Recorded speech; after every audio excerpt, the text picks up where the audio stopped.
जोंनि आनसलिकनि सिङाव थानाय मोनफ्रोमबो गामियाव जों थांनाय जादों आरो न'खर न'खर हाबनाय जादों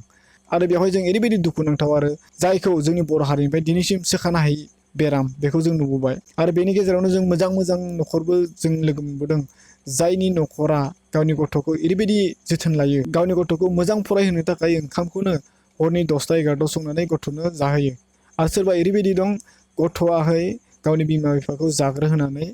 गाव फरायखांनानै हरनि 12ता 1तायाव जानानै उन्दुना थायो बे माने इमान मोजां मोनसे डिसिप्लिन गोनां गथ' बेफोर डिसिप्लिनफ्रा सोरनिफ्राय फैयो मेनलि बिमा बिफानि जोथोन लानायाव बिमा बिफानि अननायाव बिमा बिफानि नोजोर लानायावसो जाना फैयो नाथाय जों ओरैबायदि पेरेन्टसफोरबो नुबाय जाय पेरेन्टसा गावनि गथ'आ मा खालामदों मा खालामाखै फरायनो हायो ना हाया सोरजों बेरायदों सोरबा सादा जानायदोसो थांदों ना बिरि सिग्रेटदोसो थांदों जेबो पात्ता लाया दा बेबायदिनो जोंनि बर' समाजाव बैबायदि सानैसो बिफाफोराहाय गावनि गथ'खौ गाज्रि खालामना लायो फरायनाय समाव लोंनानै न'खराव दावराव खालामबाय थागोन दा बुंनो थाङोब्ला मोननैसो न'खरखौ